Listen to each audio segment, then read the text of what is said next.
Senhor, mais uma vez nos debruçamos na palavra do Senhor, na presença do Senhor. Pedimos que o Senhor seja glorificado mais uma vez. Que o teu Espírito seja sobre nós como Espírito de sabedoria e revelação. Queremos te ver, Senhor. Queremos te ouvir, te conhecer. Dá-nos a graça, Senhor, de podermos falar, ouvir, compreender, ver a revelação do Senhor por detrás das letras e que sejamos, ó Deus, encabeçados por Ti. Que seu propósito seja realizado nesses dias entre nós. Pedimos a bênção da Tua palavra sobre nós, Senhor. Que em tudo o Senhor seja glorificado.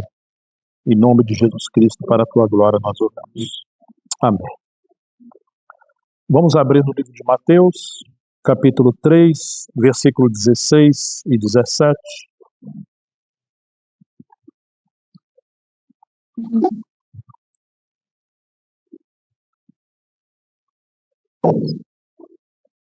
Mateus 3, 16 e 17, que nos diz: depois de batizado, Jesus saiu logo da água, e eis que os céus se abriram. E ele viu o Espírito de Deus descendo como pomba, vindo sobre ele. E eis que uma voz dos céus dizia: este é o meu Filho amado, em quem me agrado. Uma passagem central das Escrituras, nós temos aqui o elo entre o Antigo Testamento e o Novo. Creio que a maioria dos nossos irmãos sabem que entre Malaquias e o início do Novo Testamento, nós temos 400 anos, que são chamados de 400 anos de silêncio profético, quando a voz da profecia havia silenciado, e aí surgiu o tempo dos Macabeus, os grandes filósofos, né? E é como se Deus estivesse em silêncio nesse tempo, e esteve. Os céus se tornaram como céus de bronze do seu juízo. Mas quando o Filho tomou aquele lugar de centralidade, porque ele vai às águas do Jordão, e ali está representando todos nós, ou toda a humanidade. Quando Deus voltou a falar? Deus volta a falar de maneira tão clara quando o Filho toma a centralidade de todo o universo. Este é o meu Filho amado. Os céus se abriram, os céus estavam fechados. Algumas vezes no Antigo Testamento os céus se abriram, né? São períodos de avivamentos. E algumas vezes os céus estiveram fechados, representando como bronze o juízo de Deus. Aqui os céus estavam fechados. E era um tempo obscuro na história da humanidade. Mas quando o Filho tomou esse lugar, porque ele não precisava ser batizado, porque do que ia se arrepender.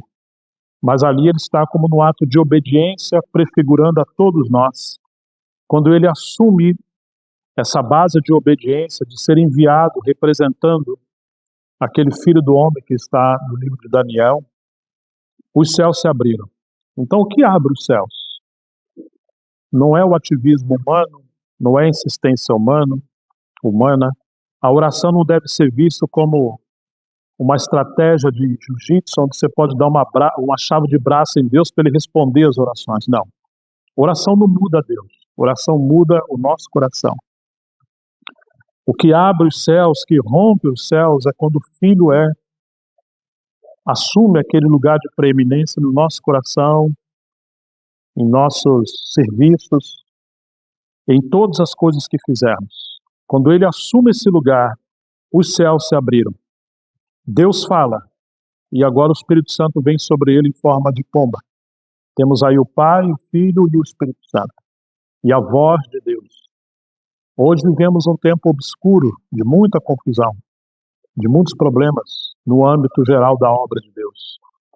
Porque, como ontem mencionávamos, tem ocorrido ondas de eclipse, quando coisas criadas por Deus, levantadas por Deus, que deveriam girar como os planetas giram em torno do Sol, mas eles entraram no lugar do Filho, do Sol da Justiça. E aí temos uma noite escura, um período onde o Espírito Santo se afasta e o ativismo humano ele acaba se ressaltando. Então temos escuridão, o cessar da revelação das intervenções divinas e passamos por momentos difíceis. Mas quando o Filho assume esse lugar e quando nós nos curvamos diante dele, reconhecendo que dele, por ele e para ele são todas as coisas. Aqui vemos os céus abertos, eis que os céus se abriram. E ele viu o Espírito de Deus descendo como pomba, vindo sobre ele.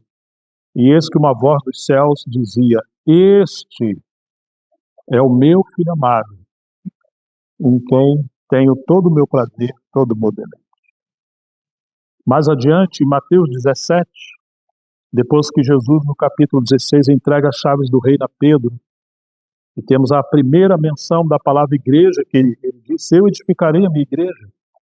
Mas no capítulo 17, 6 dias depois desse episódio, de Jesus tratar com Pedro e falar dessa revelação com os seus discípulos, Mateus 17, de 1 a 8, Jesus tomou consigo Pedro e os irmãos Tiago e João e os levou em particular a um alto monte. Ele não levou todos. Paulo disse que eram cerca de 500 discípulos. Menciona isso em 1 Coríntios 15, quando Jesus ressuscitou e eles viram. Tinham pelo menos 500 discípulos, tinham os 12, tinha os de Betânia, tinha Arimateia, tinha outros mais íntimos, mas muitas vezes, ou várias vezes, Jesus chamou Pedro, Tiago e João num ambiente mais restrito. Nós gostamos de fazer tudo juntos, né? Todos têm os mesmos privilégios, as mesmas prerrogativas em relação à vida e à salvação, que é tudo pela graça, sim. Mas em relação ao serviço, a maneira que ele coordena as coisas, precisamos dessa sensibilidade espiritual. Eu mencionei que ontem não é mencionado a palavra presbítero na igreja de Corinto. Na verdade, ele foi informado, Paulo, pelos da casa de Cloé, e Cloé era uma irmã. Então, uma irmã tomou a iniciativa.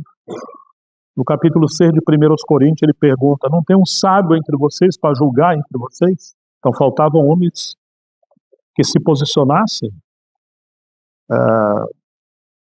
No capítulo 16, 13 de 1 Coríntios, ele diz: portai-vos como homens, ou varonilmente. Havia uma crise da responsabilidade dos homens da igreja e por isso as irmãs eram muito mais atuantes. Ele chega a falar que se as mulheres querem perguntar alguma coisa, pergunta em casa. Ele não é machista, mas ele quer ordenar e restaurar o papel dos homens na igreja e na família. Mas se os homens não souberem, então eles têm que procurar escavar na palavra, se dedicar ao Senhor, pedir ajuda àqueles que têm ministério da palavra, mas eles deveriam voltar essa responsabilidade no seu lar e na igreja. E finalmente no capítulo 16, lá no final ele vai dizer assim: lembrai-vos que a família de Estéfane são as primícias da Acaia. Vocês devem se sujeitar a homens como tais, bem como a todo aquele que é obreiro e cooperador. Porque a igreja de Corinto estava vivendo uma democracia, um desenfreamento, onde cada um queria fazer o que deveria. Como se fosse o tempo de juízes, não havia rei, cada um faz o que quer. Mas isso é uma desordem. Ele fala: se sujeitem àqueles que são as primícias, que vieram antes de vocês e colocaram as suas vidas ao serviço. Que coisa maravilhosa, como que a palavra tem resposta e conselho para todas as coisas, né? Mas às vezes chega alguém sem histórico nenhum, que não plantou e quer interferir nos assuntos da igreja, e se a pessoa tem uma boa oratória e for carismático, a tendência daqueles que são imaturos é serem levados por ventos de doutrina, agitados como meninos de um lado para o outro, e vão abraçando muitas inovações. Então, quando nós falamos desses 4 princípios que iniciamos ontem, ainda que parecem ser assuntos altos ou desnecessários, mas estão nos trazendo de volta para raízes, para os fundamentos. Não adianta tentar arrumar a periferia da obra do Senhor se os fundamentos, os alicerces estiverem desadequados. Se a raiz for santa, a árvore e os frutos serão santos. Então precisamos reconsiderar as raízes do nosso viver, tanto como cristão, como também como igreja, para termos certezas na palavra do Senhor que estamos seguindo o caminho correto. Agora Jesus pega esses 3 discípulos Não chamou a todos, porque eles seriam aqueles que levariam a obra do Senhor adiante. E o Senhor quer revelar uma visão gloriosa que iria encabeçar e constituir, e seria as bases desse ministério celestial dos apóstolos, para que toda a obra deles fosse a extensão dessa comunhão, dessa revelação. Leva eles ao monte da transfiguração. Então segue o texto, Mateus 17, versículo 2. E foi transfigurado diante deles. O seu rosto resplandecia como o sol, e as suas roupas se tornaram brancas como a luz. E eis que lhes apareceram Moisés e Elias, falando com Jesus. Então, Pedro tomando a palavra. Meu Deus, ali está o Filho do Homem, o Deus feito carne, a palavra viva de Deus, a maior autoridade entre os profetas, que foi Elias, a voz profética, e a maior autoridade da lei, que foi Moisés. E Pedro teve uma ideia maravilhosa. Nós somos assim como Pedro, né? Muitas opiniões. Eu acho que tem que ser assim, eu acho que tem que ser assim, mas estamos diante da majestade. Pedro tomou a palavra e disse a Jesus: Senhor, bom é estarmos aqui. Se o Senhor quiser, farei aqui 3 tendas. Então Pedro se sentia muito capaz, né? Nós podemos fazer 3 tendas. Uma para o Senhor, outra para Moisés e outra para Elias. Talvez 3 denominações, ou como aconteceu em Corinto, eu sou de Paulo, de Cefas e de Apolo. Né? Falava ele ainda quando uma nuvem luminosa os envolveu. E eis vinda da nuvem uma voz que dizia: Este é o meu filho amado, em quem eu me alegro. A ele ouvi. Ao ouvirem aquela voz, os discípulos caíram de bruços, tomados de grande medo. Jesus aproximou-se e tocou neles, dizendo: Levantem-se e não tenham medo. Então eles, levantando os olhos, a ninguém mais viram, senão a Jesus. O Pai interrompeu a Pedro. É muito interessante que Jesus interrompeu Pedro algumas vezes. O Espírito Santo interrompeu Pedro quando ele está na casa de Cornélio falando. Antes dele terminar, o Espírito Santo foi derramado e interrompeu Pedro. Paulo interrompeu Pedro no livro de Gálatas, capítulo 2, quando corrigiu na cara, na face, como diz a palavra, porque ele não falava de acordo com o Evangelho. E agora nós encontramos aqui esse relato de que o Pai interrompeu Pedro. Então Pedro, porque tinha aquela liderança, Deus entregou as chaves do reino para Pedro. No relato dos discípulos, o nome dos discípulos diz primeiramente Pedro. Então Pedro vem primeiro, só entregou as chaves do reino para ele. E ele usou a primeira vez em Atos 2, aquela chave representa a chave do ministério da palavra. Cerca de 3.000 almas creram. Ele pregou aos judeus. Mas quando chega na casa de Cornélio, ele tem que usar as chaves do reino para o evangelho chegar também aos gentios. E ele tinha tanta influência que mesmo depois que Jesus ressuscitou, ele disse: eu vou pescar. E os outros falaram: nós vamos também. Então ele tinha uma grande influência. Por isso o Senhor teve que tratar profundamente com Pedro. E todo aquele que tem influência entre os irmãos, Deus também trata com cada um deles. Nós temos alguns tratamentos do Senhor com Pedro de maneira forte. Primeiro, ele chama a Pedro para ser pescador de almas ou de homens. Isso está em Lucas 5. Quando ele pergunta a Pedro se ele havia pescado, se foi bem sucedido, ele fala: trabalhamos a noite inteira, nada pegamos. Ele lança a sua rede à direita. Fala: não pegamos nada, era pescador, Jesus era carpinteiro, mas sobre a tua palavra vamos lançar Deus. Interessante que Jesus manda ele fazer ou ir ao mar e lançai as vossas redes, está no plural. Mas Pedro foi com o barco dele, ele lançou as redes do barco dele. Eles trabalhavam em equipe junto com Pedro, Pedro, Tiago e João, eles eram sócios, eram uma sociedade. Mas ele não incluiu Tiago e João. E quando ele lança as redes do barco dele, fez uma pesca maravilhosa. Mas o que aconteceu? Quando começa a puxar, o barco parecia que ia a pique de tanto peixe que pegou. Vocês se lembram disso? E as redes começaram a romper? Então ele gritou por socorro, pedindo aos seus companheiros para lhe ajudar. Mas ele só pediu ajuda quando o barco parecia que ia a pique e as redes estão se rompendo. Essa palavra pique, ou afundar, ela só aparece 2 vezes no original grego. Uma é essa, e a outra está em 1 Timóteo 6,10, que diz que o amor ao dinheiro é a raiz de todos os males. E muitos que entraram nessa cobiça estavam indo a pique, ou naufragando na fé. Ou seja, quando se usa a obra de Deus como um meio de granjear dinheiro, então essa obra vai a pique. E Deus está tratando também com o individualismo de Pedro, porque o Senhor falou, lançai as vossas redes. Mas Pedro não foi com seus companheiros. Então, no auge, quando Pedro está sendo bem sucedido, agora ele começa a naufragar. E no ministério é assim também. Deus não nos chamou para andar sozinhos. Ele pode até iniciar uma obra com um pioneiro, mas ele vai incluir outros porque ele busca o corpo, o testemunho do seu filho no corpo de Cristo. O individualismo gera muitos problemas. Já dizia Salomão, Provérbio 18:1, que aquele que se isola busca os seus próprios interesses e ele se insurge contra a verdadeira sabedoria. Deus nos vinculou num corpo. Então ele agora está tratando com o individualismo de Pedro,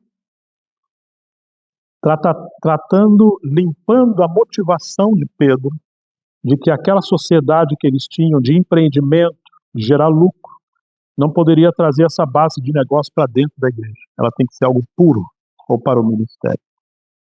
E Pedro dependeu dos seus irmãos, seus colegas, para puxar a rede quando ele começa a ir a pique com seu barco. E não é assim na vida real, na vida da igreja, no ministério. Enquanto alguém está sendo bem sucedido, raramente ele vai escutar um conselho. Um jovem, quando ele está sendo muito bem sucedido, ele não escuta os seus pais, os mais velhos. Então, às vezes, as coisas precisam dar erradas para ele parar e falar, peraí, alguns vieram antes de mim. Alguns acham que os pais estão ultrapassados, né? Não sabe nada de tecnologia, então tudo que precisa pergunta ao tio Google que ele sabe tudo. Mas o Google nunca gerou filhos, né? Nunca teve dor de parto. Muitas coisas Deus entregou as chaves da solução aos pais e aos nossos pastores, aqueles que vieram antes de nós, nossos irmãos e irmãs. E aqui temos Pedro passando por esse treinamento. E o Senhor falou, olha, você agora vai passar a ser pescador de alma. É um chamado evangelístico. Esse é o primeiro, vamos dizer, aspecto mais radical de Jesus com Pedro. O segundo, eu diria que está em Mateus 16, quando Pedro responde a pergunta que diz os homens ser o filho do homem. Uns dizem que tu és Elias, ou alguns dos profetas que citou.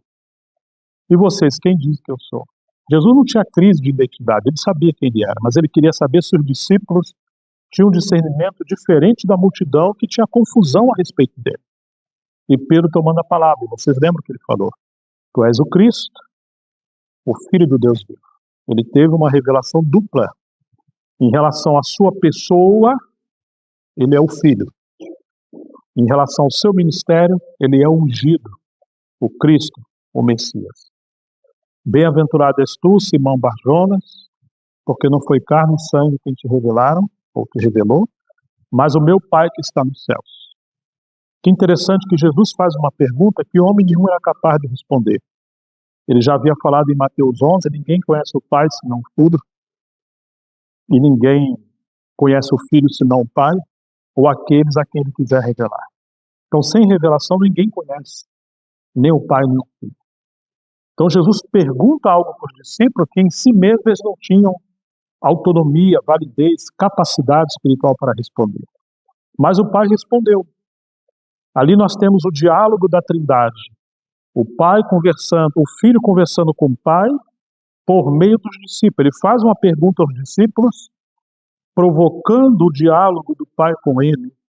mas agora não como eles viviam somente os três, Pai, Filho e Espírito Santo, na eternidade, mas agora está trazendo essa comunhão da Trindade para a mesa ou a comunhão dos discípulos.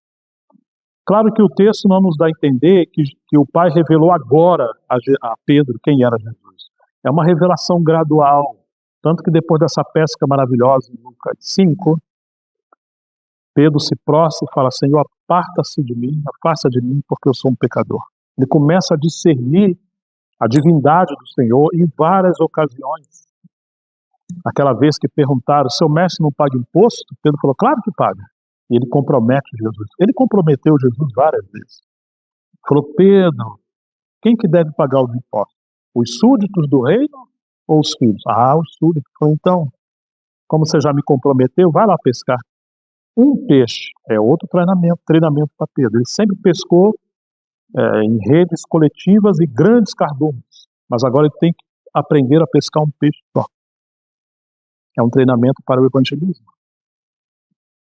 Ele lança seu anzol, pega um peixe, tem uma moeda de ouro e ele paga o seu imposto por Jesus e por ele. Ele começou a ver esses milagres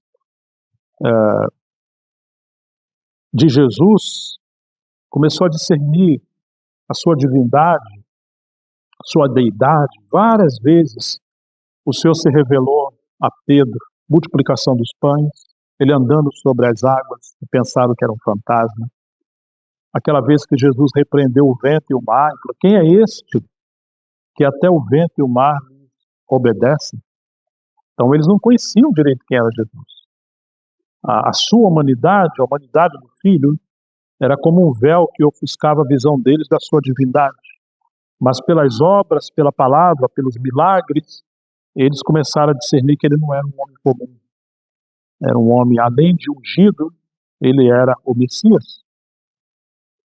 E que coisa maravilhosa, porque Pedro está perguntando: você quer que a gente venha fazer 3 tendas? Fazer obras para Jesus? Mas Pedro presenciou quando, em João 6, os judeus perguntam: quais são as obras de Deus pelas quais venhamos realizar?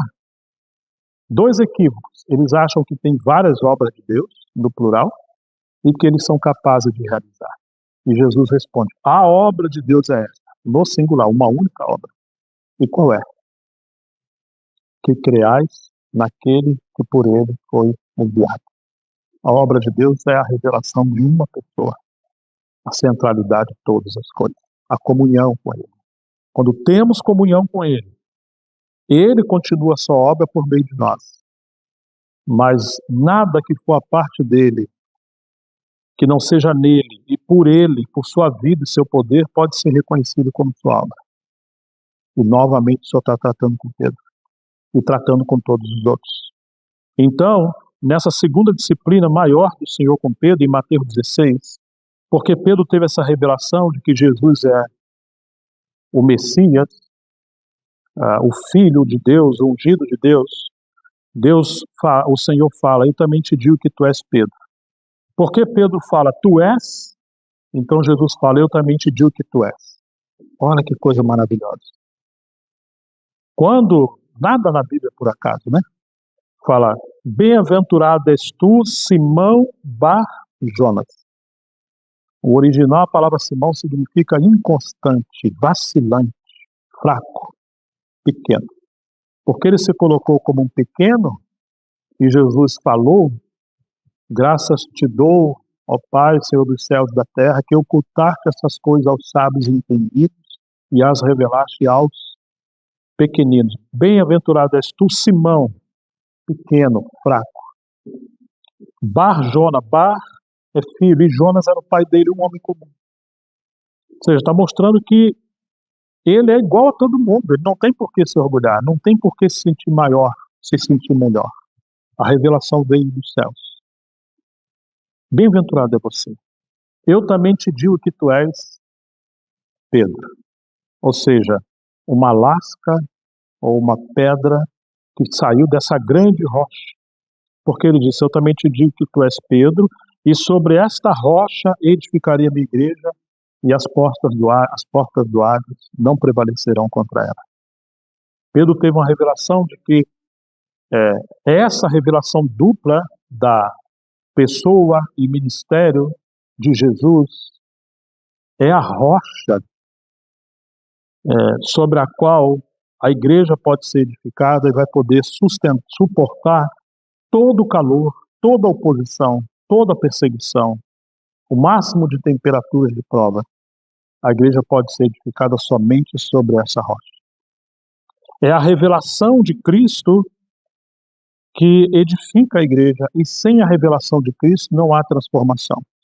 Pedro é um vacilante, mas quando ele fala, tu és o Cristo, o Filho do Deus vivo, Jesus diz, eu também te digo que tu és. Ou seja, a revelação de Cristo produziu transformação em Pedro.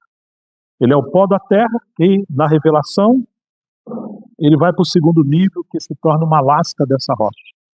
A palavra pedra é Petra no grego, e Pedro é Petros, que é uma pequena pedra que procedeu dessa rocha. Ou seja, a revelação gloriosa de Jesus foi transformando Pedro, quanto mais ele via de Cristo. De um homem vulnerável, impetuoso, duvidoso, fraco, inconstante, temoso, foi transformando ele numa pedra, num homem confiável, não por si, mas pela graça. E essa revelação de Cristo a Pedro, ela é cumulativa, ela é gradual. Porque na sua primeira carta ele diz assim, vós também como pedras que vivem. Ele agora reconhece que fomos chamados para a comunhão com Cristo e que somos pedras que vivem sendo edificadas sobre essa rocha como o edifício de Deus. Mas em Gálatas 2, quando Paulo é, por revelação, dirigido a ir a Jerusalém e leva consigo Barnabé e Tito para expor o evangelho que eles pregavam àqueles que eram considerados colunas da igreja do Senhor. Quem eram eles, essas colunas? Vocês lembram? Ele menciona Pedro, Tiago e João. Você vê? Antes era um homem vacilante, um pó. Quando ele tem revelação de Cristo, ele é transformado em pedra que vive. Mas agora, em Gálatas 2, ele é uma coluna. Estamos aqui num edifício, numa grande construção, mas quem está sustentando? Tem os alicerces e temos as colunas. Claro que aqui é uma obra mais contemporânea, tijolos rústicos, né? Então, quase não temos colunas, mas na casa do Senhor, e num edifício normal, se você tira as colunas, vai ruir. Então, e no livro de Apocalipse, ele é visto como fundamento da casa do Senhor. Que coisa interessante, aquelas colunas adornadas na casa do Senhor. E quando ele viu essa revelação de Cristo, em Mateus 16, o Senhor fala, eu te darei chaves do reino. Tudo que você ligar na terra será ligado nos céus, e que ligar no céu, e que desligar será desligado. Claro, não tem ali a base para o papismo, não é isso. Que depois ele diz, onde 2 ou 3 estiverem reunidos, em outro contexto, o Senhor estaria e o que eles concordarem seria concordado. Não é exatamente a figura de Pedro como instituição ou uma prerrogativa para alguém dizer que é ele que abre as chaves do reino ou tem as chaves do reino. Não, mas o Senhor fez uma obra em Pedro, e ali está ressaltando a questão do ministério do Senhor, mas ele dá as chaves agora do ministério da palavra. Em Lucas 5, o chamado ao evangelístico, Mateus 16, o chamado ao ministério da palavra. Mas quando chegamos em João 21, depois que Pedro negou o Senhor, chora amargamente, Jesus o encontra eles na praia, eles estão num barquinho pescando, e eles de longe vê aquele homem numa fogueira, e eles perguntam, vocês têm algo para comer? E Pedro reconheceu que era o Senhor. Lembra o que Pedro fez? Ele salta do barco e vai correndo ao encontro do Senhor. Alguns acreditam que ele fez isso porque ele estava nu. Mas, puxa, seria tão depreciativo pensar assim. Porque quando Jesus ressuscita, e depois que Pedro está chorando amargamente, O anjo fala para as mulheres para ir que o Senhor ia diante deles e encontraria eles em Galiléia, e fala para avisar os discípulos e também a Pedro. Esse ia Pedro, vocês lembram disso? Vão dizer os discípulos e a Pedro. É tão grande isso porque ele mostra que ele amava Pedro, estava restaurando a Pedro. Agora, esse homem que negou o Senhor, que se achava maior, superior a todos, porque todos podem te trair, mas contigo eu vou até o fim. Lá naquela fogueira, em frente à praia, o Senhor pergunta para ele: ô Pedro, você me ama mais do que a ele? E pergunta 3 vezes, porque ele negou o Senhor 3 vezes. E é interessante que o Senhor fala: então apacenta as minhas ovelhas, quando ele diz que ama. Para quem o Senhor entregou o cajado do seu pastoreio para continuar esse ministério de pastoreio? Eu sou o bom pastor, né? Jesus falou, mas Pedro, apacenta as minhas ovelhas. E entregou a Pedro quando ele chegou ao fim de si mesmo. Entregou a Pedro quando ele se viu na luz de Deus, que ele não é aquele homem tão forte, líder, mais maduro que os outros. Não, é o mais fraco, é o mais impetuoso, é o mais indigno de confiança. O Senhor entregou o seu cajado a um homem improvável para ele aprender a ter compaixão dos seus irmãos. Porque se alguém se sente superior aos outros, provavelmente vai exercer autoritarismo, dureza, amargura, liderança abusiva. Somente aqueles que foram quebrados, decepcionados, que chegaram ao fim de si, que conhecerem a cruz, que entender que o homem não vale nada, não é digno de nada. É a graça que nos levanta, é a graça que nos sustenta, é o sangue que nos purifica, é o Espírito Santo que capacita. Somente esses podem pastorear, podem ter o cajado do Senhor. Nós temos muitos problemas hoje, porque alguns que estão na linha de frente se acham superiores aos demais, até que passa por essa onda de quebrantamento. Então nós temos Lucas 5, um chamado ao evangelismo, Mateus 16, um chamado ao ministério da palavra, João 21, um chamado ao ministério pastoral. Mas todos esses níveis nós vamos encontrar que é um relacionamento cada vez mais íntimo com Cristo, e que agora, nessa revelação especial de Mateus 17, ela vai sustentar e vai dar rumo a todo o ministério de Pedro. Não apenas Pedro, mas Pedro, Tiago e João. Poxa, uma boa ideia, Senhor. Só quer que venhamos fazer aqui 3 tendas para ti? E ele foi interrompido pelo Pai. Uma nuvem os encobriu, tá vendo? Quando alguma coisa entra no lugar do filho, um véu faz separação. Uma nuvem os encobre. Quanta escuridão, quanta falta de clareza, quanta falta da unção, do poder de Deus, da graça de Deus, da presença de Deus, muitas das vezes entre nós. Quão pesado se tornam as coisas na igreja, na obra.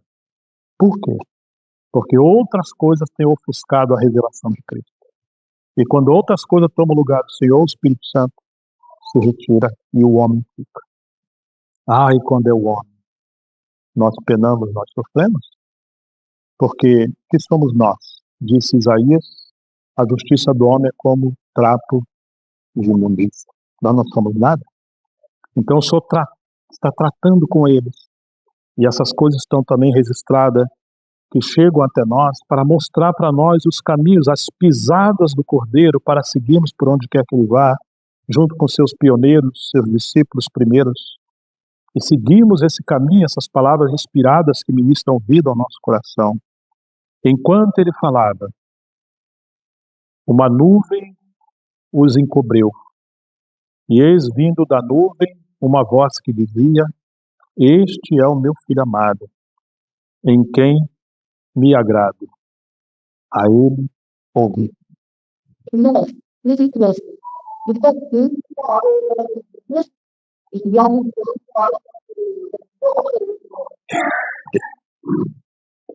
Alguém anotou a do meio? Hã? Mateus 16, um chamado ao ministério da palavra. Muito bem. Mas lembra quando o Senhor entregou as chaves para Pedro em Mateus 16? Assim que Pedro tem consciência que ele está tendo alguma prerrogativa, alguma autoridade, ele chama Jesus à parte. E Jesus começa a revelar que ele vai para Jerusalém, ele vai sofrer, né, da liderança judaica, ele vai ser esbofeteado, cuspido e tudo. O que Pedro fez com Jesus nessa hora? Você lembra? Depois que Jesus revela o seu sofrimento, que vai padecer em Jerusalém, ele chama Jesus à parte e começa a exortá-lo, repreendê-lo. Esse é o problema. Quando alguém tem um chamado ao ministério, ele agora acha que é alguma coisa. Ele pode manipular o mestre, controlar as coisas. Tem misericórdia disso, eu não faço isso não. Claro, ele está preocupado com Jesus, mas não somente com Jesus. O que será de nós sem Jesus? Sem autoridade, sem a liderança, nós vamos ficar desvaridos. E o que Jesus responde para ele? Para trás de mim,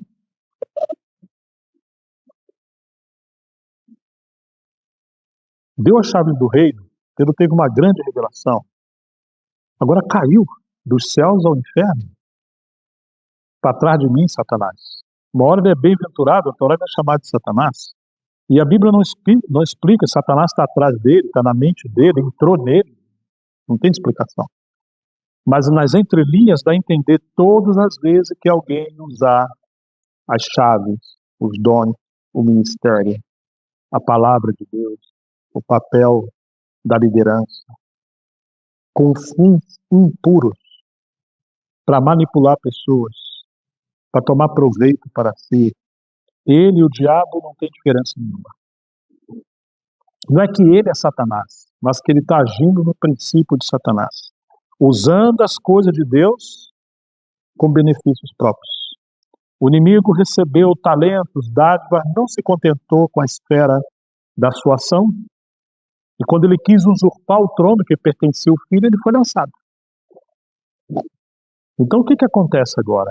Ele planta sementes da ambição no coração dos homens, nos nossos corações, para reivindicarmos coisas, não estando satisfeitos com o que o Senhor nos deu, coisas que vão além da graça de Deus. Olha o que aconteceu com Diótrefes na terceira carta de João. Diótrefes que busca a primazia entre vocês. Eu escrevi cartas para vocês, mas Diótrefes não recebe. E vão irmãos até vocês, mas eles não nos recebem, nem os irmãos, e se alguém hospedar, ele expulsa da igreja. Porque Diótrefes busca a primazia, mas nós lemos ontem em Colossenses 1 que a primazia pertence somente ao filho de Deus. Então ele está usando a prerrogativa de uma liderança para manipular, controlar, dominar o povo de Deus. Nada na Bíblia é por acaso. A palavra Diótrefes significa alimentado por deuses. Deuses na Bíblia representam as potestades malignas. No início, essa palavra em grego é alimentado por Deus. Mas se você desvia da centralidade de Cristo, os deuses passam a te alimentar, te inspirar.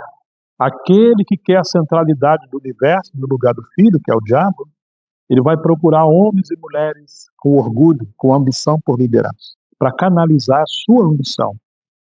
E ele vai querer manipular a obra de Deus usando essas pessoas carismáticas. Estão me entendendo? Para trás de mim, Satanás. Então, o Senhor está disciplinando Pedro. Não é porque você foi chamado ao ministério, tem a chave do rei, que você vai poder controlar pessoas, controlar a obra. E o próprio filho estava repreendendo Jesus. E nesse tempo, irmãos, como o homem tem, como nós temos feito coisas que não diz respeito a Cristo, diz respeito a si mesmo. Usar a palavra de Deus com motivações equivocadas e levar um grande sofrimento ao povo de Deus, porque já não é aquilo que é focado somente em Cristo, mas o homem está tomando um centro. Talvez ler errado, entender errado, porque diz que é dele, por ele e para ele são todas as coisas. Mas em alguns ambientes parece que é do homem para o homem e para, é tudo dele, por ele e para ele. Então o Senhor está tratando duro com Pedro, e ele vai tratar com todos nós, que somos chamados de alguma forma para servir, não importa quão pequenininho seja o nosso serviço. Mas o seu propósito em Efésios 4:10, você lembra que tem um para lá naquele versículo? Aquele que desceu é o mesmo que subiu até acima de todos os céus, para, você lembra o restante? Encher de si mesmo todas as coisas. Sermos conformados à imagem do seu Filho. Já pensou naquele dia, chegarmos diante do Senhor, que Deus nos livre que não seja assim, olhar para nós, mas tem alguma coisa estranha? O propósito é que você fosse conformado à imagem do meu Filho, mas você está falando igual aquela outra pessoa, vestindo igual, gesticulando igual, pregando igual, orando igual. Você tomou outra forma, não é a forma do meu Filho. Vocês estão me entendendo? Como é que vai ser naquele dia? Então, quando não é o Filho o centro, por isso que esse assunto parece às vezes até, quem sabe, um pouco meio repetitivo, mas isso são fundamentos. Nós devemos crer na unidade com diversidade, mas nunca numa unidade uniformizada, onde todo mundo tem que ser regulado num padrão, como se fosse uma máquina de reprodução de uma forma só. Não. 1 Coríntios 12 vai dizer que há muitos dons, mas o Espírito é o mesmo. Há variedade de ministérios, mas o Senhor é o mesmo. E há muitas operações, mas é o mesmo Deus e o Pai que opera tudo em todos. Nós temos o Pai, o Filho e o Espírito Santo. Dons, ministérios e operações extraordinárias. Lembre-se daqueles 4 seres viventes do Apocalipse, cheios de olhos por dentro e por fora. Agora, quando não temos Cristo como nossa expectativa, centralidade, propósito, encabeçamento, nós nos agarramos a coisas terrenas e tomamos forma daquilo. Nos tornamos semelhantes àquilo que nós contemplamos, é assim que diz o salmista, né, sobre a idolatria. E hoje muitas coisas têm sido contempladas no lugar do Filho. Que Deus nos purifique dessas coisas. Este é o meu Filho amado, ele é o meu Filho amado. É este, não tem outro, em quem me agrado, a ele ouvir. Como chamado a ouvir o Filho de Deus. Ao ouvir aquela voz, os discípulos caíram de bruços. São várias passagens na Bíblia. Quando homens de Deus encontraram Deus, eles caíram prostrados. Nenhum daquele que anda muito erguido, autoconfiante, teve de fato uma revelação profunda com Cristo, porque a revelação de Cristo nos derruba. Há um autor das Assembleias de Deus, um teólogo, chamado Antônio Gilberto, muito bom por sinal os seus livros. E ele certa vez disse nos seus escritos: quanto maior for nossa comunhão com Deus, mais humildes seremos. São os galhos mais carregados de frutos os que mais se abaixam. E o Russell Shedd, um missionário no Brasil, editor da Edições Vida Nova, que publicou as maiores e melhores obras de referência bíblica, ele dizia que a comunhão com Cristo vai produzir em nós humildade, simplicidade e alegria. São sinais da comunhão profunda com Cristo. Este é meu Filho amado. E quanto mais nos acercamos a Ele, aproximamos a Ele, ouvimos a Ele, vamos sendo conformados à sua imagem. Ao ouvir aquela voz, os discípulos caíram de bruços, tomados de grande temor. Puxa vida, quanta falta de temor em nosso tempo, não? Jesus aproximou-se e tocou neles, dizendo: levantem-se, não tenham medo. Então eles, levantando os olhos, a ninguém mais viram, senão a Jesus. Deus nos ajude que assim seja a nossa experiência. A ninguém mais ver, E Paulo vai dizer em 2 Coríntios 5 que a ninguém mais conhecemos segundo a carne. Porque se alguém está em Cristo, nova criatura é, as coisas velhas se passaram, eis que tudo se fez novo. E ainda que tenhamos conhecido o próprio Cristo segundo a carne, hoje já não conhecemos mais assim. Nossa comunhão uns com os outros não pode ser na base da humanidade natural caída, mas segundo Cristo, nos ver uns aos outros e nos relacionarmos uns com os outros por meio de Cristo. Até que Ele seja tudo em todos. Cristo em vós, a esperança da glória. Caíram de grande temor. Quando levantaram seus olhos, a ninguém mais viram, senão a Jesus. Tem uma passagem maravilhosa sobre Pedro, narrando essa experiência nesse monte, nesse dia. Está em 2 Pedro, capítulo 1, versículo 16 em diante.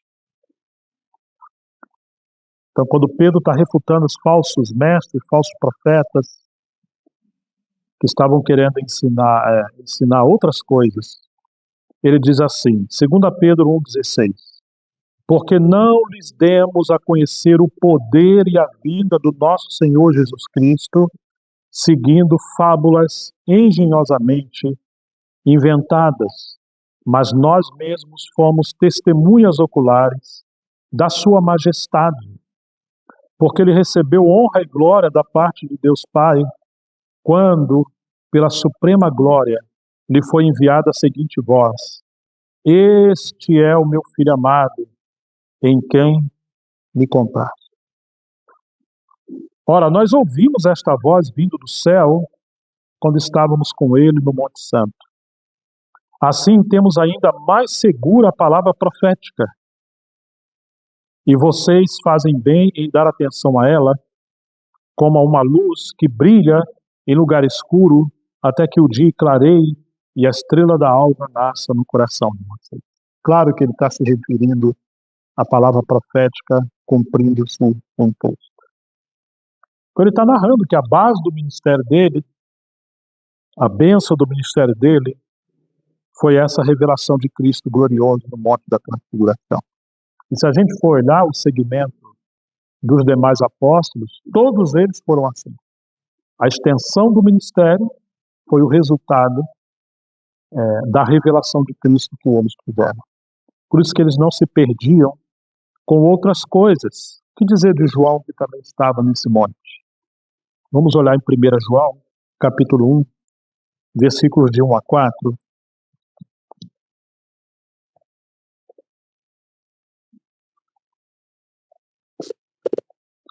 Lembre-se que, só um pano de fundo muito rápido, nós temos esses apóstolos e depois Paulo, e ainda que todos trabalharam com o Senhor, mas nós temos 4 linhas bem definidas entre estes ministros. Pedro, Tiago, João e depois Paulo. Ok? Quando você encontra Pedro, que tem a chave do reino, é aquele que vai na frente. Está sempre pregando. Ele é um pioneiro, ele é um desbravador, ele está abrindo portas. A ênfase de Pedro é o reino de Deus. Quando você encontra Tiago, a ênfase de Tiago é a disciplina espiritual, a cruz. Nós temos 2 Tiagos aí, né? Você tem aquele Tiago, que era discípulo do Senhor, mas entre os apóstolos ele foi o primeiro mártir. Se encontra em Atos capítulo 2, quando ele passou o fio da espada por Herodes. Então, quando você encontra Tiago, você vai encontrar que Tiago foi treinado para morrer. Seu sangue se tornou uma semente, ou a sementeira do Evangelho. Quando você lê a carta de Tiago, irmãos do Senhor, sempre está falando de disciplina. Então você encontra João. As cartas de João estão falando de família, mostrando os irmãos como filhos. Ele mostra filhinhos, mancebos e pais, esses três níveis de espiritualidade. E ele sempre está revelando o Filho de Deus. Se pudéssemos comparar os evangelhos com uma aplicação, com um paralelo com o tabernáculo, João representa o Santo dos Santos. Mateus parece que ele está no santo lugar, que ele está sempre discutindo com Jerusalém, com Mestre, com Judeu. E muitas das vezes em Marcos ele está no ato exterior, pregando o evangelho, expulsando demônios, e com Lucas também. Mas João está no Santo dos Santos. E entre os evangelhos, o Santo dos Santos é o Evangelho de João. E o Santo dos Santos do Evangelho de João é o capítulo 13 ao 17, quando ele está no aposento alto, e você tem o diálogo de Jesus com seus discípulos, e depois a oração de Jesus em João 17. Ele já não está lidando com o grupi, nem com os fariseus, nem com os escribas, nada. Ele ali está orando ao seu Pai. É o lugar mais íntimo. Mas nós encontramos João como aquele que reclinou, deitou ao peito de Jesus. E nós encontramos Paulo, que veio depois.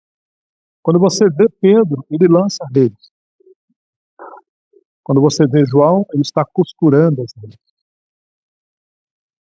Quando você encontra Paulo, qual era o ofício de Paulo? Ele construía a ponte. Parece que não tem nada a ver, mas para Deus tudo tem a ver. E se a gente crê na soberania do Senhor, nos arranjos da nossa vida, está assim. Nem importa tanto as coisas ruins que fizemos e caímos e praticamos, ele vai transformar tudo isso, vai usar de alguma forma para abençoar a sua obra. Porque quando o Senhor envia Pedro, como Pedro lança a rede, e como ele tem as chaves, então o início da obra começa com Pedro. Ele abre porta. Ele está trazendo o reino de Deus à terra. Lembra da casa de Cornélio? Ele tem uma visão. Antes ele está na casa de Simão Curtidor, em Jope, e ele tem uma visão. Ele está na casa de Cornélio, ele tem uma visão lá no terraço, um lençol vindo do céu, amarrado pelas quatro pontas, cheio de animais impuros, quadrúpedes, répteis. E uma voz veio do céu e disse para ele: mata e come. Vocês lembram a resposta de Pedro? Não, Senhor, tem nada comi, nada comum em nós. E isso é repetir por terceira vez.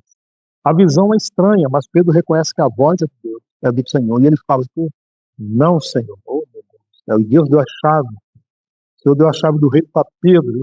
E Pedro fala: não, eu não vou abrir a porta. Não considera comum ou imundo aquilo que eu purifiquei. Claro que aqueles animais representam os gentios, aqueles animais que não ruminavam. E aquilo ali, aqueles animais é você, e sou eu também. Tudo gente boa. De vez em quando a gente está conversando, o veneno começa a escorrer assim, do canto da boca, né? Mas você tem isso representa o ministério de Pedro. É como, você já viu mudança de pobre? Eu já vi, porque me mudei várias vezes, né?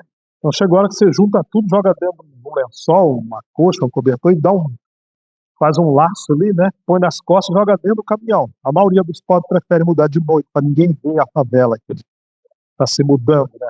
Ninguém contratou uma empresa para fazer a mudança. E assim era o ministério do Pedro, parecia uma favela. Ele junta tudo ali dentro, põe nas costas e leva. E agora Paulo é que vai ter que pegar como essa lona ou esse lençol e transformar aquilo numa tenda. Enquanto Pedro escreve 2 cartas, Paulo escreveu pelo menos 13. E se Hebreus for dele, ele escreveu 14. Então, Paulo é aquele que fala da obra mais profunda de crescimento cristão, da nova vida, etc. Então, Pedro lança as redes, João costura as redes. E Paulo transforma a redes em tenda e trabalha com aqueles animais terríveis que somos nós, até atingirmos maturidade. Quando ele diz: eu feliz por quem de novo sinto dores de parto até ser Cristo formado em vocês. Mas quando chegamos na época de Paulo, as redes estão rompidas, ou se rompendo. Ele vai dizer que todos me abandonaram. Que situação! E ele vai falar da situação da casa de Deus, que tinha um vaso de barro e de ouro, Aqueles que se purificaram daquelas coisas que ele estava falando, poderia ser usado como vaso precioso. Ah, mas alguns, não. Ele diz, Demas amou o presente século, me abandonou, foi para Tessalônica. Um cooperador de Paulo. João vai dizer, saíram alguns dentre nós e se tornaram anticristo, para ficar provado que nem todos vieram de nós. Porque se fossem, teriam permanecido. Então já era um tempo de gnosticismo, muitos falsos obreiros, falsos mestres, heresias, infiltrações de espírito enganadores. O espírito do falso profeta já estava ali. Então, João é aquele que vem no final, ele foi o último a morrer, mesmo depois de Paulo e Pedro, e ele está costurando as redes que foram rompidas. João vem cerca de 30 anos depois que Paulo trabalha em Éfeso. No começo, a igreja de Éfeso era uma igreja maravilhosa, representava o nível mais alto do ministério de Paulo na Ásia, foi a base do ministério de Paulo, a igreja em Éfeso. Ele ficou ali e a palavra se espalhou por toda a área, isso está no livro de Atos. Mas depois de um tempo, algo aconteceu, porque quando você vê João, da parte do Senhor, escrevendo as 7 cartas de igreja que estavam na Ásia, você vai ver que estava entrando uma degradação. Então João agora tem que vir costurando as redes da obra de Deus para recuperar o testemunho do Senhor.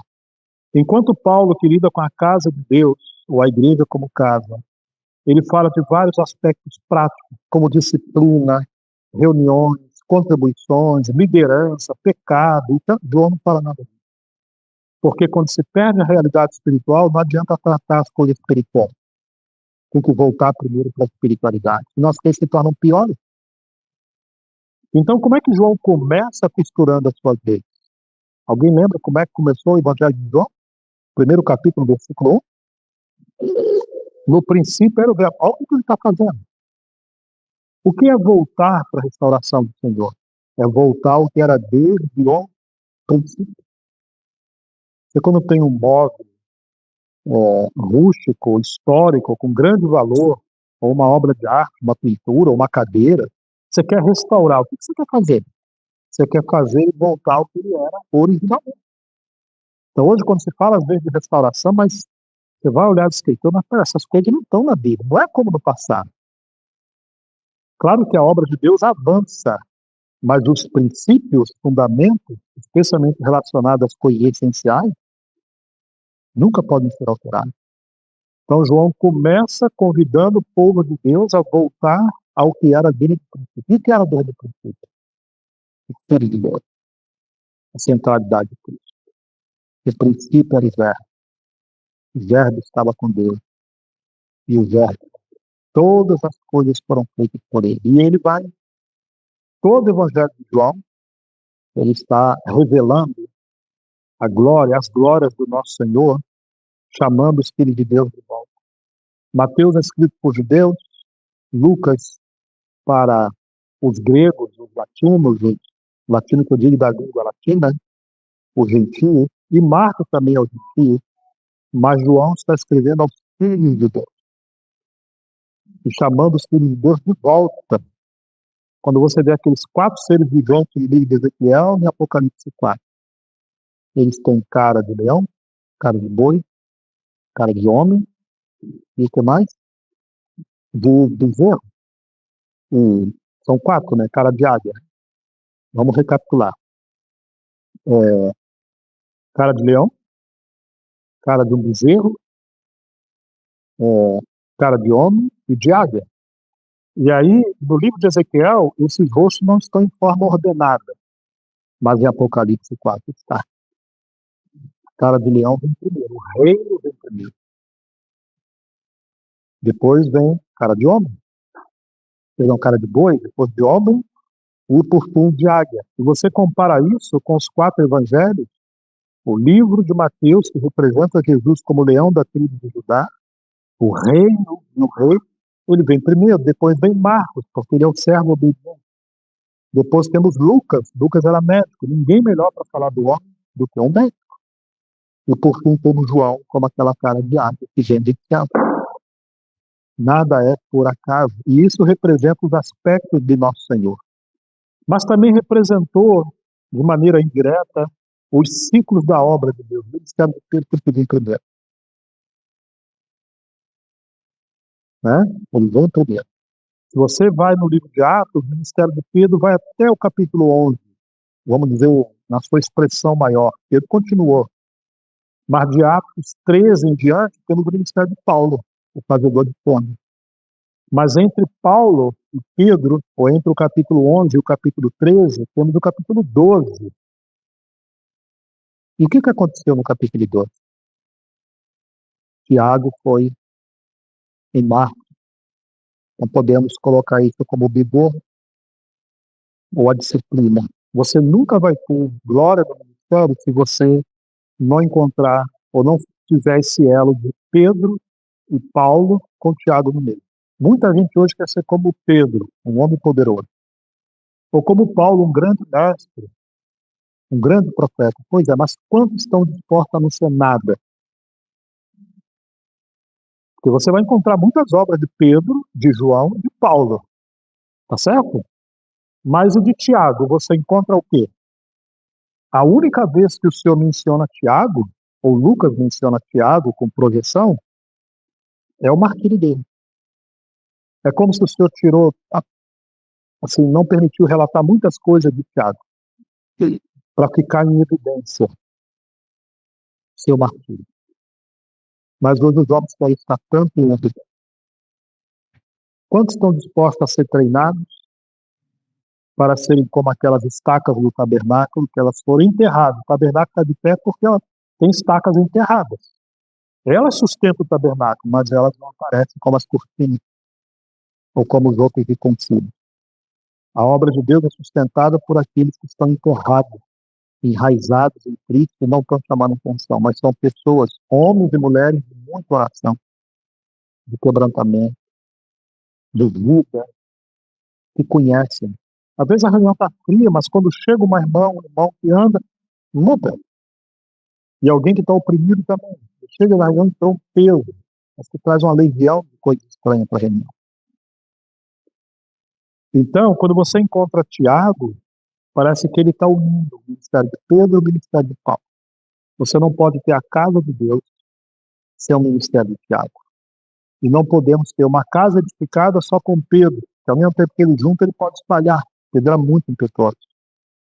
Claro que depois não é o mesmo Pedro, vamos dizer, em relação à estatura, né? Pedro foi muito quebrantado a cada parte, se tornou um homem maduro. Mas existe a possibilidade de que aqueles mesmos irmãos que ajuntam pessoas espalham pessoas, porque fogem da disciplina da cruz de quebrantamento. Então lembre-se disso, que entre o capítulo 11, quando você tem o clímax do ministério de Pedro, que ele vai até a casa de Cornélio, e ali a porta da palavra se abre aos gentios, e está cumprindo aquela visão na época de Salomão, quando vai edificar a casa, está no livro de Reis, Crônicas, as madeiras vinham da terra dos gentios, do rei de Tiro, Irão, e chegava por embarcações até Jerusalém, e foi dessas madeiras que o templo de Salomão foi edificado. E isso representa a obra de Deus que é formada por gentios e judeus. Essas madeiras entravam por Jope na época de Salomão. E Pedro estava em Jope quando ele teve essa visão do céu, desse lençol com aqueles animais. E foi ali que o Senhor abriu a porta da palavra do Senhor. Que coisa linda, o Antigo Testamento com o Novo, não?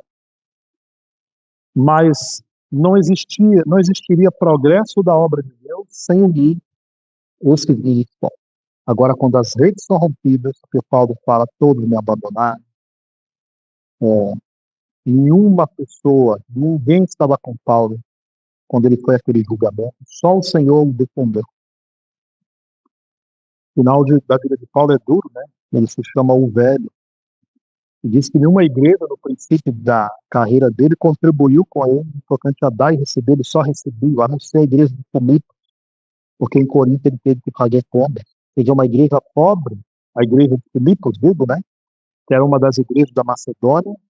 Eles não iam viajar com Paulo, embora alguns macedônios viajaram com Paulo, alguns colaboradores. Mas aonde Paulo chegava, eles chegavam juntos. Por quê? Eles enviavam Paulo com as suas contribuições, sustentaram o ministério de Paulo. Não é que as contribuições eram muitas, mas o vínculo, o encargo, a mordomia era grande. Então, Paulo teve esse ministério glorioso, mas no final, as redes do seu ministério estavam se rompendo. E aí encontramos João, o único que ainda estava vivo, um velhinho com cerca de 90 anos, final do primeiro século. Primeira carta, segunda carta, terceira carta, o Evangelho e o Apocalipse. 5 documentos de João são meios que Deus usou para costurar as leis da obra do Senhor. E o que ele estava fazendo? Chamando eles para voltarem ao que era dele. Se aquilo prefigura o final dos tempos da obra de Deus, da qual nós estamos, porque se ele diz que já era a última hora no seu tempo, ele fala isso em 1 João 2, o que dizer de nós? Se para ele já é a última hora, já se passaram cerca de 12 mil anos, nós estamos nos últimos milésimos de segundos da volta de Senhor. Então, como é que começa a sua primeira carta? Para a gente terminar esse compartilhar. Ele diz assim, 1 João capítulo 1, verso 1. O que era desde o princípio. Olha como ele começa. E parece que o povo de Deus está lá no ato exterior, brincando e brigando, né? Com cheiro de carniça, que tinha muito sacrifício. Ei, o que era desde o princípio, você está chamando, vem com o santo. O que ouvimos, o que vimos com os nossos próprios olhos, o que contemplamos e as nossas mãos apalparam a respeito do verbo da vida. No Santo do Santo, a luz que chega ali é a Shekinah de Deus. No ato exterior é a luz da natureza. Nós precisamos, se estamos no ato exterior, precisamos de muita literatura, falar dos outros. Não temos aquela unção fresca. E caminhamos por aquilo que ouvimos os outros falar. Mas João está chamando a gente para voltar.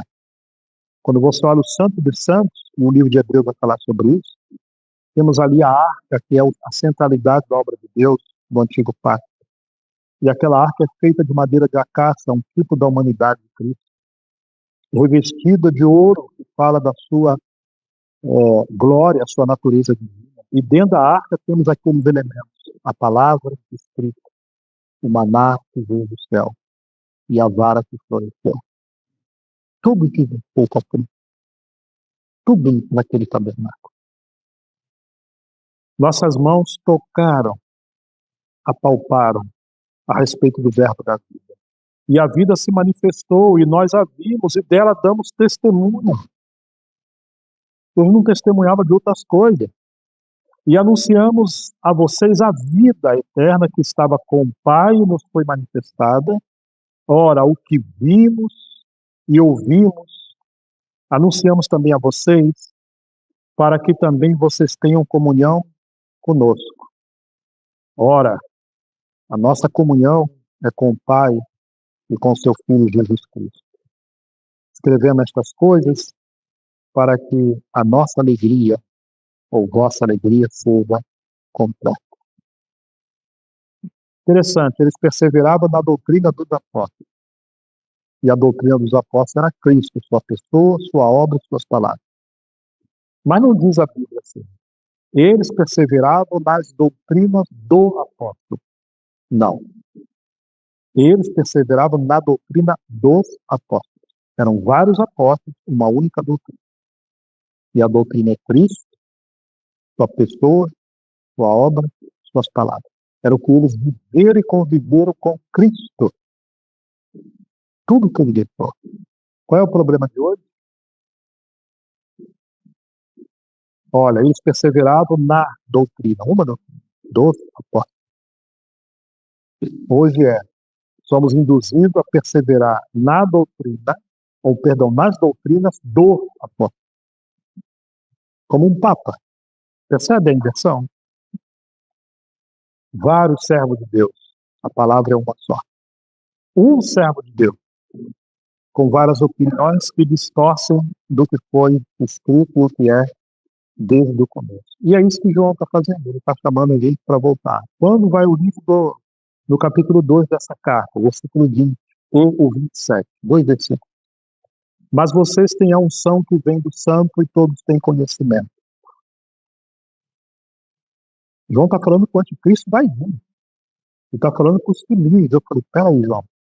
Quando eu comecei a ler, né? Você está indo embora. Com quase 100 anos. Paulo morreu, todo morreu. Bom, todo mundo está morrendo. Só tem você. Aí você vai embora. Aí você está falando que o anticristo está vindo.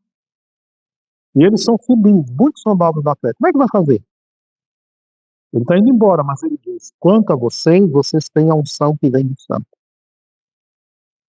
E todos têm conhecimento. Esse conhecimento é experimental.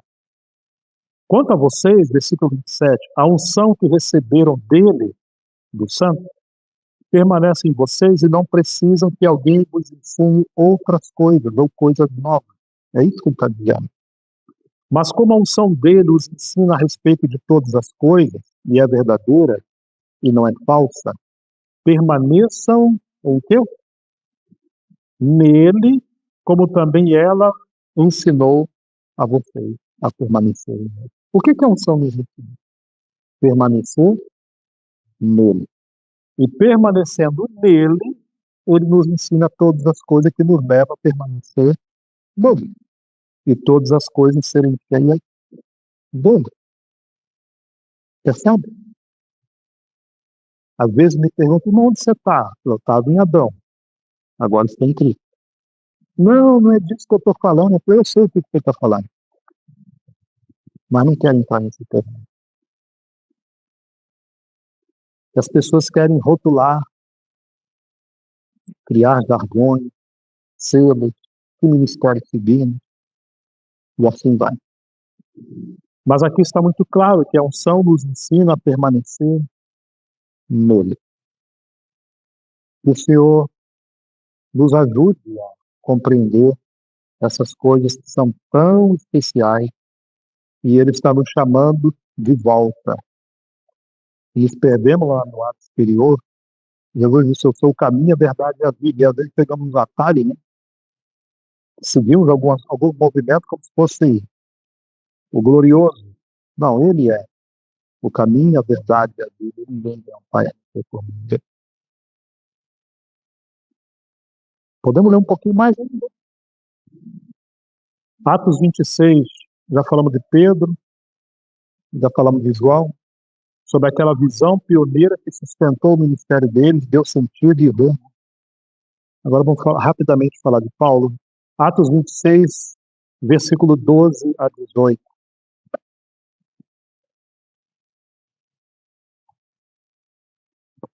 No 9 ele vai dizer que a ele parecia bem que deveria praticar muitos males contra o nome do Senhor. Está falando por rei Agripa. Ele estava sinceramente, porém errado. Então ele parte para Damasco, fez muitos males aos cristãos. Atos 26, 12.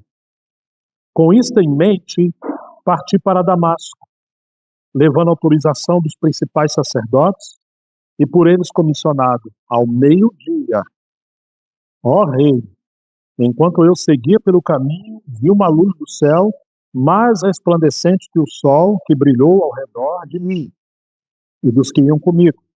E caindo todos nós por terra, ouvi uma voz que me falava em língua hebraica: Saulo, Saulo, por que você me persegue?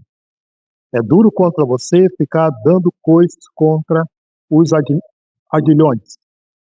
Então eu perguntei, Senhor, quem és tu? Ao que o Senhor me respondeu, eu sou Jesus a quem você persegue. Mas levante-se e fique em pé. Eu apareci a você, preste atenção nisso aqui, irmãos, para constituí-lo ministro e testemunha, tanto das coisas em que você me viu, como daquelas pelas quais ainda lhe aparecerei. Estão vendo? O que Paulo viu? Ele viu Cristo. Ele vai ser ministro dessa visão. E ele vai ser ministro e testemunha de tantas coisas que o Senhor ainda apareceria a Paulo. Aquelas coisas que ele conhecia do Antigo Testamento, aquelas coisas que ele iria conhecer, mas nenhuma dessas coisas tem sentido em si mesma ou valor absoluto se Paulo não vê Cristo nessas coisas. Esse é o assunto. Eu vou livrar você do seu próprio povo. Ué, quem era o povo? O povo de Deus. E dos gentios, para os quais eu o envio, para abrir os olhos deles e convertê-lo das trevas para a luz e do poder de Satanás para Deus. O povo de Deus estava nas trevas, debaixo do poder de Satanás estava, e os gentios também. Por quê? Lembra? Eles crucificaram Jesus.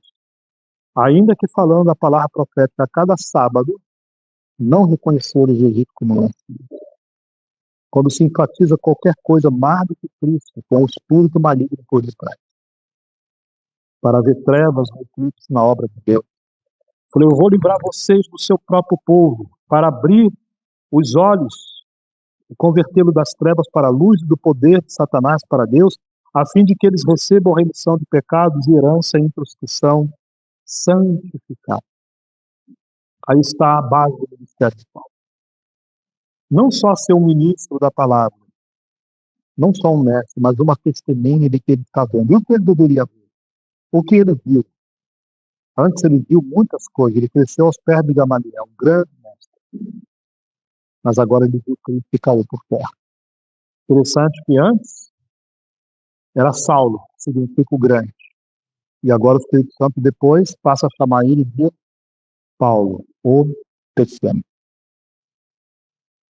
Olha essa escada de crescimento de Paulo. Em Efésios 3, ele diz que era o menor dos santos. Em Coríntios 15, ele diz que era o menor, ou o último, o menor, o indigno entre os apóstolos. Opa, cresceu. Mas quando chega no final da vida dele, a Timóteo, ele vai dizer que ele era o quê? O pior dos pecadores. Cumprindo o que João falou, João Batista, importa que ele cresça e eu diminua. Então, primeiro ele é o último dos apóstolos. Depois, em Coríntios, que a carta de Coríntios foi escrita primeiro. Depois você tem a carta aos Efésios, o menor dos santos. O menor dos apóstolos, o menor dos santos. Está caindo. E por fim, a Timóteo, ele é o pior dos pecadores. Essa é a obra do Espírito Santo. O homem vai desaparecendo e sobra só Cristo. É como aquele sacrifício no altar do fogo, que no final sobrava só um punhado de cinza. Assim é a obra do Senhor. É um crescimento, uma escada para baixo. Mas a obra humana é o contrário. O homem vai crescendo, chamando a atenção e se tornando a centralidade. E reivindicando e brigando com todo mundo. Deus nos livre dessas coisas. O último versículo, e terminamos. Hebreus capítulo 1, versículo de 1 a 4. Hebreus 1, de 1 a 4. Antigamente Deus falou muitas vezes, e de muitas maneiras aos pais, pelos profetas, mas nestes últimos dias, falou-nos pelo Filho. Falou-nos pelo Filho. A quem constituiu o herdeiro de todas as coisas, e pelo qual também fez o universo, o Filho, que é o esplendor da glória de Deus, e a expressão exata do seu ser, sustentando todas as coisas pela sua palavra poderosa. Depois de ter feito a purificação dos pecados, assentou-se à direita da majestade nas alturas, tendo se tornado tão superior aos anjos, quanto herdou mais excelente nome do que ele. Nos últimos tempos, Deus nos fala pelo Filho. Ai daquele que achar que é a voz de Deus, o profeta absoluto de Deus, o vicário de Deus. Deus me fala pelo Filho. E o Filho levanta vários servos e servas e usa a sua palavra. Mas ninguém com essa prerrogativa de se achar a voz profética, o oráculo de Deus. Não, Deus nos fala pelo seu Filho. O seu Filho é o falar de Deus. E tudo que ele fala diz respeito ao seu Filho. E vai promover o encabeçamento, a centralidade do seu Filho. Até que o seu Filho seja tudo em todo. E nós sejamos semelhantes a ele, conformados a ele.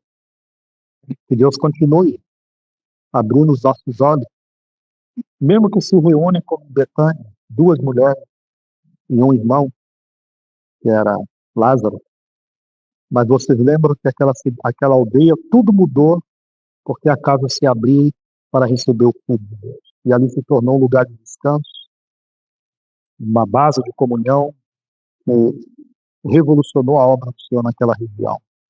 Não importa se são bem pouquinhos, a diferença que faz é se o Filho é tudo ali.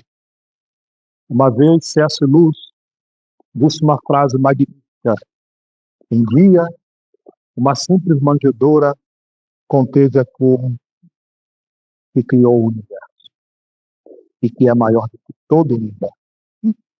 Então pode ser uma manjedoura. Quando Jesus nasceu, não se encontrou lugar para ele nas hospedagens, nas pousadas, nas casas. O povo estava muito envolvido com a religião e política. O único lugar que Maria encontrou para deitar a criança foi numa manjedoura. E esse é o princípio de uma assembleia, por direito do Senhor naquele lugar. Às vezes nos sentimos uma manjedoura, uma Betânia, um povozinho pequeno, um remanescente. O Senhor sempre buscou o lugar de você, né? Eu penso e às vezes comento, se você derrubar um jarro de água, para onde essa água vai correr? Para a parede? Para os lugares mais altos? Para onde ela vai correr? Para os lugares mais altos. Assim é a graça de Deus e a obra de Deus. Muitas das vezes deixou de ser a obra de Deus como entrou o orgulho. Quando você olha Betânia, como o povo, só fez uma obra maravilhosa em Betânia. E quando você vê a igreja em Filadélfia, parece Betânia. Você tem pouca força, mas guardaste a palavra da minha paciência, da minha perseverança. Não negaste o meu nome. Nem tem outro nome acima desse nome. E é um tipo de Betânia que o Senhor louva a igreja em Filadélfia, e essa palavra representa a comunhão fraternal entre os irmãos. Então, que nesse tempo que o Senhor está me chamando como pequenas Betânias, pequenas manjedoras, pequenas Nazaré, pode vir alguma coisa boa de Nazaré? Que o Senhor abra os nossos olhos para nunca me sentirmos inferiores, rechaçados, desprezados, se for um pequeno grupo. Não, o grande diferencial é a preeminência do Senhor, a centralidade, o direito, a adoração, o perfume que é derramado, a vida de consagração, a vida de entrega total, a vida de fidelidade e de obediência ao Senhor. Aquele perfume que é encontrado em Betânia, e que eu também encontro em nossas vidas. Deus nos ajude. Pai Celestial,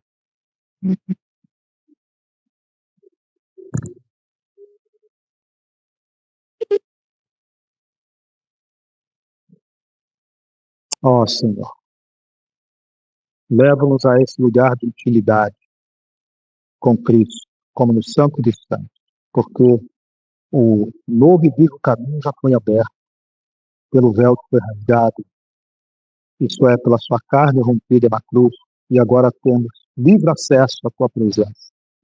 Pedimos que a presença do Senhor seja abundante entre nós. Nos perdoe, nos purifique de qualquer coisa em nossa vida que tenha tomado o lugar do teu filho. Perdoe nossas confusões, os assuntos que às vezes nos aferramos tanto, mas não diz respeito a Cristo. Ajuda-nos a ser assembleias que realmente congreguem, reúnam, sirvam em torno do Senhor, para o Senhor, até que seja seu testemunho, ó Deus, de suas glórias, e o Senhor seja tudo em todos. Venha ser glorificado em nossas vidas. Abra os nossos olhos, queremos ver a Jesus. Abra os nossos olhos para vê-lo em sua palavra, na comunhão, no serviço, no casamento, na educação dos filhos. E também nos adornarmos como noiva para o encontro glorioso daquele dia da vinda do nosso noivo. E podemos reinar com ele e viver com ele eternamente. Ah, Senhor, Deus amado, perdoa por tantas coisas que tomaram esse lugar de centralidade.